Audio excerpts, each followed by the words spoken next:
Hello. I am the obituary writer of this lovely town of Crestfall, Idaho, and this is Death by Dying.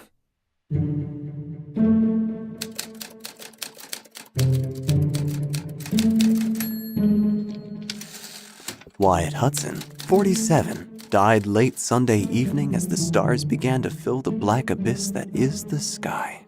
Wyatt, as everyone most certainly knows, was the local farmer of blue stem grass in the farmlands of Crestfall. Wyatt was basically everyone's favorite person on the planet. I'm not kidding.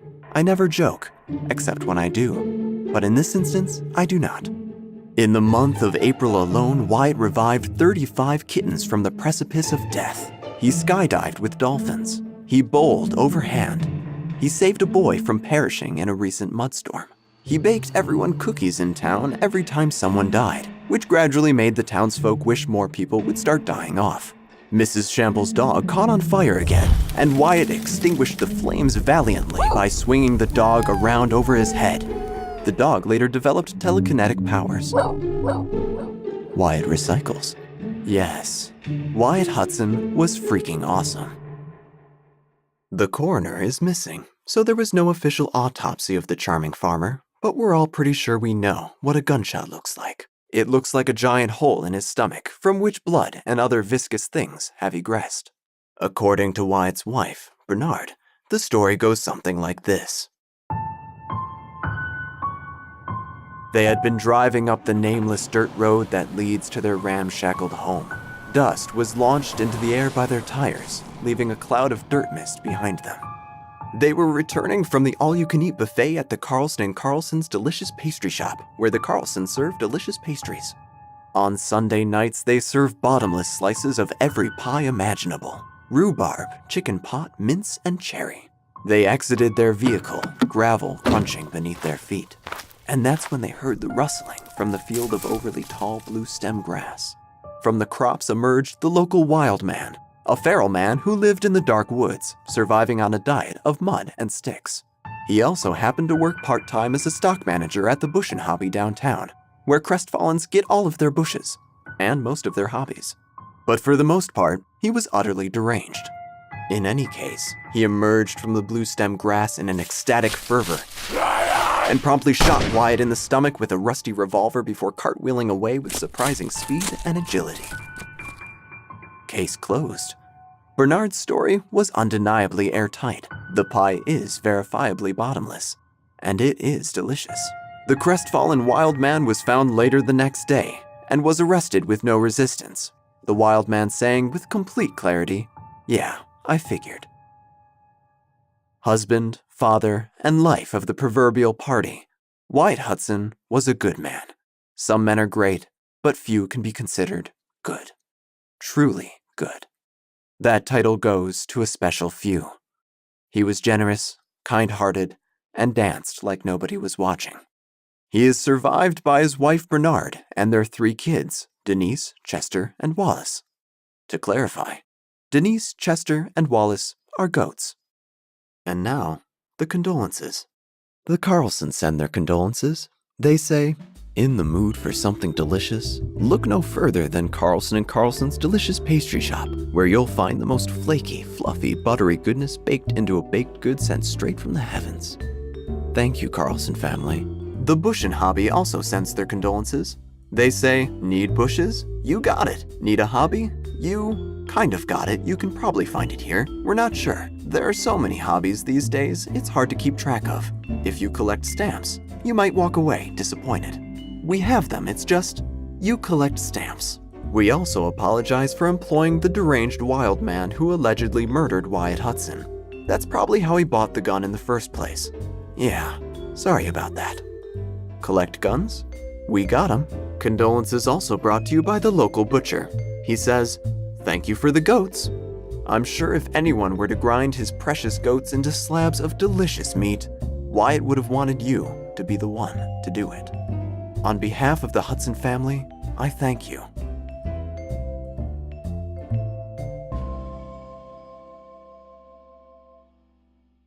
Did I say case closed? My mistake. That was misleading. Because what is a tale about a kind, flawless farmer without a woeful twist? Past the Hudson's ramshackled home, past the shed and stable, over yonder through the fields, is an abandoned silo. While I was innocently snooping around the Hudson's property without their permission, I discovered the door to the silo was padlocked. I thought this odd, so I climbed the rungs running vertically up the silo until I reached the roof, through which there was a small opening. Below, at the very bottom of the empty silo, was a man. He looked up at me weakly, muttering with all the energy he had left, a single phrase: "Please don't hurt me." Naturally, before alerting the authorities, I got an exclusive interview with the trapped man, just for you, oh curious readers. Excuse me, sir, are you okay? Could be better. Could be better if I'm gonna be honest. Do you have a phone? No, I'm sorry I don't have one on me. Do you know where the police station is? The police are highly ineffective in Crestfall. I don't really know any other emergency services. Get the firemen. Get the firemen. Wyatt has imprisoned me here, and it's just terrible, okay? Wyatt was keeping you imprisoned here? Oh yeah, many years. I can assume, because I don't really remember anything. Wyatt was one of the most cherished men in Crestfall. Wyatt was the ugliest man alive. I mean that with his soul, okay? You can't imagine the things he used to do to me. You wanna hear? It's pretty bad. Yes, go on. He'd take rats, and he'd bundle them up with socks, and he'd slap me in the face, day in and day out. He used to pull out a bag of balloons, and he'd pull a balloon out and he'd blow it up. And he'd take a needle and he'd taunt me with popping the balloon. One time I woke up and he was already opening my eyes, and when I tried to blink, the salt out of them he wouldn't let me. One day, I was just minding my own business, and he just came over and he said I smelled bad. What can I do about it? One time I woke up and he was... Do I have to say it? Fine, I will. He brought a giant China doll down and he set it up to stare at me. It's very frightening. It's right over there. He put a ladder in the silo, but he chained my feet to the floor and he'd just go up and down it the whole day. Do you have any idea why Wyatt would be keeping you here? You see, karma is a weird concept. When you do enough good, you gotta do an equal amount of evil to reach that sweet, sweet, true neutral spot. And you know, you might have seen his good side, but I'm the bad side. What about Wyatt's wife, Bernard? Oh, Bernard, who I have never met, and I am not expecting to meet anytime soon. But she sounds like a lovely woman. The loveliest woman ever. Do you remember your name? See, that's where we get to some complications. Because I don't remember anything, really. I'm gonna call you Gert. Gert's not the best name. Anything else? Gert, do you remember anything about who you were? Well, if I could guess at anything, I was a man that didn't deserve the name Gert. That's okay, Gert. Please? Wyatt is an evil man. You have to tell people of this. He cannot have such a good legacy attached to such a bad guy. I will certainly do that, and I will find someone to get you out of this silo. I shall return for you. Wonderful. Beautiful. Okay? You're a beautiful man. Thank you, Gert. I don't like Gert. I don't like that. Goodbye, Gert. Didn't have to keep calling me Gert, you know. I was confused. How could it be that Wyatt Hudson was the most cherished man in Crestfall, and yet was a kidnapper and torturer in his free time? This couldn't be. And yet there it was. On my way back into town, the Cragmire cannon was fired, signaling the death of yet another beloved resident of Crestfall. I counted to 5, and then ducked. The cannon hasn't been moved since the Civil War, and, well, the cannonballs have to go somewhere. so they all land in Wyatt Hudson's field. All around me, like rocks in a quarry, were a decade's worth of cannonballs, some deteriorating from age. Over the years, they had created a clean-cut clearing in the middle of Wyatt's field. And so life goes on, just as death does. The farmer's market was in full swing in the town square. Fruits and vegetables and grains of all kinds, pastries and pies, goat meat, etc.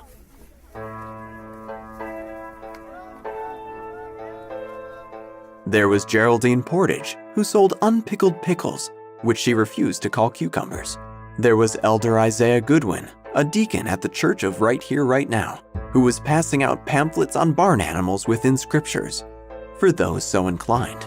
Brindle Blackwell sold exactly 1 apricot a week, placing it at the exact center of her table. When the farmer's market opens, everyone rushes to her booth, eager to be the one to claim the sole apricot, because when it's gone, and Brindle Blackwell closes up shop. Rumor has it her apricots grant eternal life. But considering the sheer amount of deaths that have been occurring in Crestfall lately, I think it's safe to say that that myth has been debunked. George A. Spudaker was a potato farmer and a well-known bootlegger. Every year, he produces the most amazing potatoes that resemble famous people throughout history. Elvis, Alexander the Great, the white man's historically inaccurate depiction of Jesus. Despite all of this fierce competition, Wyatt's blue stem grass still wins out every week. No one is quite sure what you're supposed to do with blue stem grass, but Wyatt's mesmerizing charm drew people in. Even in death, people bought his grass by the poundful. His booth is now run by his wife, Bernard, and sometimes the booth is run by no one at all, because Bernard has better things to do apparently. And customers still come, ready to spend ridiculous amounts of money for grass they don't even know what to do with. My mind was elsewhere, however, as I wandered through the farmer's market. Who was Gert? How does one identify a man who can't remember who he is? And that's when I saw him. Gert. He was stepping out from the Carlson & Carlson's delicious pastry shop, munching on a mince pie. He seemed completely fine, and more importantly, he wasn't in the silo. We locked eyes, and he dropped his mince pie. A damn waste of mince pie. This man was up to no good. He bolted, pushing past the flood of pedestrians as though he were attempting to swim upstream. I darted after him, my wild curiosity getting the better of me. Through the crowd and beyond the market, I followed him with impressive speed for a man of my physique. Gert raced across the fields, ravaged by the recent mudstorms, before diving into the dark woods. The sun seemed to vanish entirely the second I entered the woods. There was only night in this place, only darkness. Gert was gone. I turned to head back, but the edge of the woods was no longer where it was when I entered. All around me was nothing but endless forest. The trees seemed to breathe as the wind brought life to their branches, in and out, in and out. The smell of rotten leaves permeated the air. A screech owl whinnied in the distance. I lit a match, and the darkness retreated by its light, but only by a few mere inches in front of me. Wandering for a day and an age, I sat beneath a slouching willow and found myself missing the haunting howl of the wild man. At least it would have been something familiar. I hoped they were treating him well in the local jail. The lower my match burned, the closer the darkness approached me, and I began to wonder if this is what death feels like. An encroaching shadow. Then I started thinking about Karen. Oh, Karen. Maybe I should have stayed with her even though she cheated on me with that two-timing bastard Jimmy Hawkins. We could have made it work. We could have gone to couples therapy. The sex was wild. The night reminded me of my loneliness and how purposeless my life would be if it weren't for my obituary column. Oh, Karen. Just then, my match was blown out by some unforeseen force. I was plunged into an indescribable blackness. Everything became quiet. Not the wheezing chirp of a diseased bird, not a scuttling possum, even the wind had grown silent. Before me appeared a pair of glowing eyes, beautiful and terrifying, perfect circles, swirling irises. I tossed my doused match and took out my phone, turning on the flashlight setting. Despite the direct light, its figure remained a silhouette, but its form took shape. The antlers of a stag, the outline of an elongated face, thin, long, and serene. The stalking hunch of a coyote, prepared to attack its prey. My light snapped off and the ground opened up beneath me like a gaping maw, and I felt my body fall and hit a springy surface. I was in my bed. What madness was this? As an obituary writer, knowing the intricacies of life and death is the same as knowing the difference between dreams and reality. And yet something lingered, circling my mind like a piranha in a fishbowl. I felt as though I had just awoken from a nightmare. Dawn broke over the horizon. It was morning. The next morning. In the town square, folks were purchasing their week's worth of groceries. The local butcher was selling his newest and finest selection of meats, with the exception of Chester the goat, who he had bonded with and couldn't bring himself to kill. He had looked deeply into Chester's eyes, and it felt like home. Denise and Willis, on the other hand, were total goners. That's when I saw Gert again, eating another mince pie. He was calling out for anyone to listen. Hey everyone, you should check out the abandoned silo down at Hudson's old farm. I hear there's some seriously shady business going down over there. But no one was listening. I got it! It's mine! Someone had just acquired Brindle Blackwell's single apricot, and a brawl had ensued. Hey everyone! Shut up. Shut up about the farm. Okay. I looked at him, and he looked at me. And he dropped his pie. Another damn waste of mince pie. Who did this man think he was? A man trying to steal the apricot for his own moved in front of me, and by the time he passed, Gert was gone once more. The Hudson's farm was just as I had left it. Peaceful, tranquil, a farmer's paradise. I approached the abandoned silo with an overzealous energy, eager to prove that what I had just seen was real, eager to find Gert missing. I climbed the rungs, clambered across the roof, thrusted my head into the hole at the very top, only to see Gert emerging from a trap door. You. From behind me came a voice, and before I could glimpse who it was, I promptly toppled through the opening, tumbling into the metal tower. I landed right on top of Gert, and the two of us went sprawling. As I came to my senses, I could hear footsteps from the roof, climbing back down the silo. I scrambled to my feet, my eyes adjusting to the darkness. Gert was out cold. Silence. There, the door being unlocked. There before me, with the sawed-off shotgun trained right at my chest, was none other than Wyatt's wife, Bernard. I cannot stress enough that Wyatt's wife's name is Bernard. Her name is Bernard. Her finger hovered over the trigger. You okay, honey bunches? No reply from Gert. Hey, I knew you. You're that obituary writer who came around here last week snooping like you own the place. And you're Wyatt's wife. Aye. And that's Honey Bunches? Were you cereal enthusiasts? No, we were lovers. Mighty fine lovers at that. 13 years I've been waiting to be with this man. Did you kill your husband? No more than I'm gonna kill you. Are you going to kill me? Yes. So you did kill your husband? Yes, I had to, see. He found out about Marion and I. Oh, it would appear Gert's name was Marion. And he got violent. Worse. He had the nerve of being all sweet about it. The man didn't have a bad bone in his body. It was enough to drive you mad. Couldn't something make you angry for once in your damn life? Anything? He offered Marion the guest bedroom and everything. I couldn't take it anymore. So you shot him.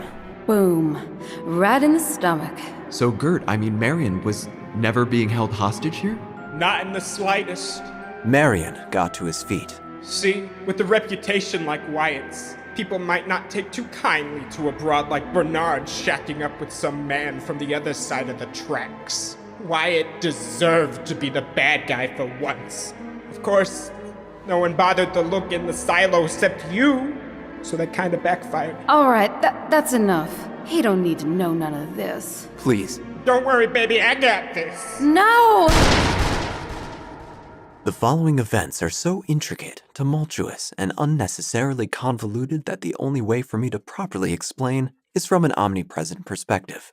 At the very moment I was staring into the mouth of Bernard's shotgun, contemplating my own mortality, Crestfall law enforcement was delivering a consolation pie to the Hudson's residence. Crestfall law enforcement has a bushy mustache, with flecks of chocolate-glazed donut in its bristled hairs. He walks like a water balloon with legs and smells faintly of old biscotti. Crestfall law enforcement knocked on the front door just as Bernard fired her gun, so he did not hear the shot. Meanwhile, time slowed to the trickle of molasses as I watched the next few seconds unfold. Marion approached me from behind, Bernard pulled the trigger, I sidestepped, and in went the bullet right into Marion's stomach, right where Wyatt had been shot. Bernard tried to fire her gun again, but the mechanism jammed, creating a tiny spark in the chamber and blowing her hand clean off. Just as Bernard's hand blew off, Crestfall law enforcement sneezed.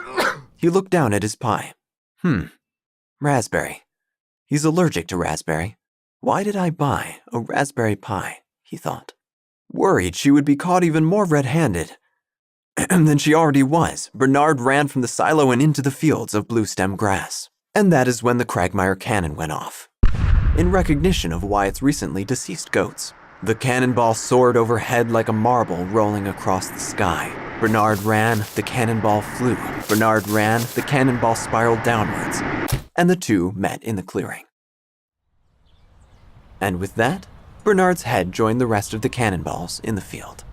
Crestfall law enforcement stood on the Hudson's front porch, having seen none of this, but he sniffed the air with a vague sense that something of note just took place.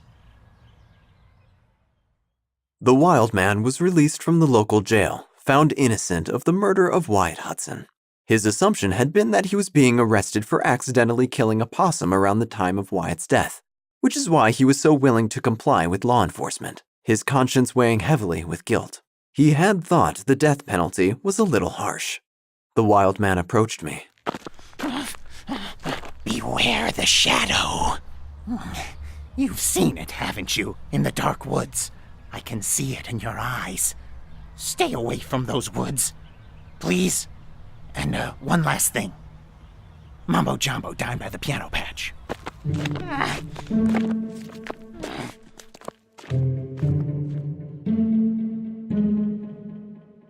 This unsettling message struck me. I wasn't too sure what the piano patch part had to do with anything, but the beginning of his comment was clear. What I had seen in the forest was real. The wild man threw himself into the bramble and dematerialized into the fog of the dark woods. That night, I returned to the Hudson's home and sat quietly on their deserted porch. Wyatt's splattered blood was fading to a dull brown. In the town square, a processional was being held in honor of Wyatt. Everyone cried in unison like a mournful orchestra. The slapper arrived to confirm he was indeed dead, even though he had been quite dead for several days. Her job is to confirm that the deceased are indeed deceased, charging $60 a corpse to slap them and see if something happens. Nothing has ever happened, but the slapper has managed to become one of the richest people in Crestfall. Everyone crossed their fingers as she slid off her red velvet gloves and brought her hand down upon Wyatt's cheek with enough force to kill him all over again. Nothing happened, so she slapped him again, and again, and again, desperately trying to bring Wyatt Hudson, the most amazing human being to ever grace this godforsaken earth, back to life. The slapper had to be forcibly removed from the scene because she couldn't stop slapping Wyatt, but alas, she had done her job. Wyatt was dead, and that was that. I believe Crestfall's very own Pastor Jeff said it best in his sermon at Wyatt's funeral.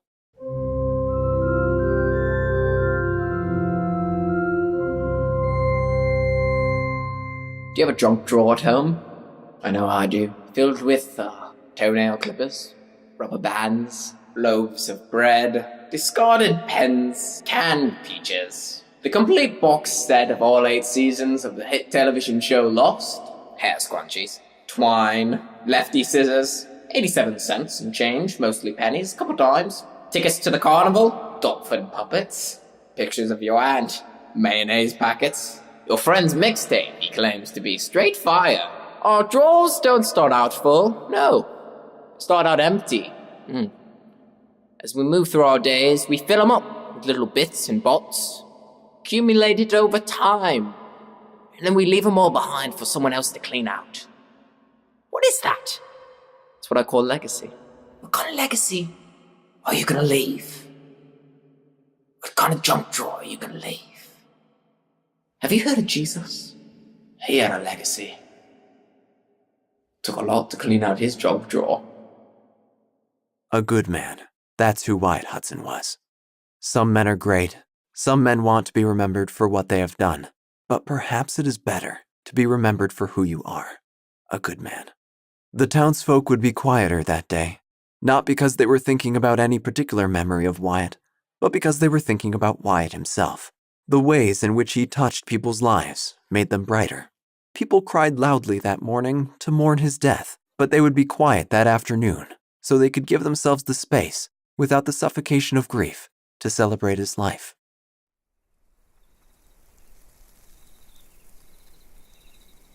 A pre-dusk breeze moved through the willows, and the leaves chattered softly amongst themselves. The fields of blue-stemmed grass rolled like waves towards some distant shore. Fireflies ignited and vanished on and off, on and off. This is an evening of great significance, I thought to myself, although I wasn't quite sure what that significance was. I sat up straight and fixed my already immaculately knotted tie against my collar.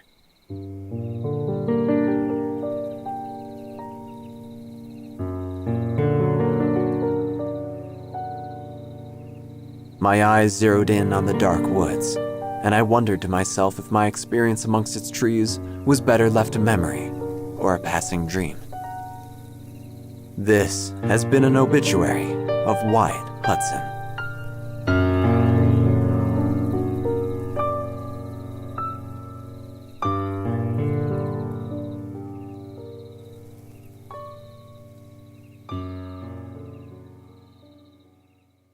This has been Death by Dying, written and directed by Evan Gulock, produced by Niko Gerentes, featuring the voices of Evan Gulock as the obituary writer, Tucker Ramseur as Gert and the Old Hag, Eva Eig as Bernard, Joshua Giordan as Pastor Jeff, and Niko Gerentes as the Wild Man, Apricot Winner, Mrs. Shambles' Dog, and Chester the Goat. Music composed by Nicolas Gasparini, Kevin Macleod, Marc Alexandre, Stephen O'Brien, Naoya Sakamata, and Niko Gerentes. Sound effects courtesy of freesound.org. Creative producer and script editor Joshua Giordan. Recording engineer and casting director Niko Gerentes. If any of you kind, gentle listeners would like to send their condolences, comments, hopes, fears, or dreams, you can contact the obituary writer personally at theobituarywriter@gmail.com or follow on Facebook, Instagram, and Twitter at Death by Dying Pod. And remember, if your head is going to get blown off by a cannonball, at least make sure your heart is in the right place.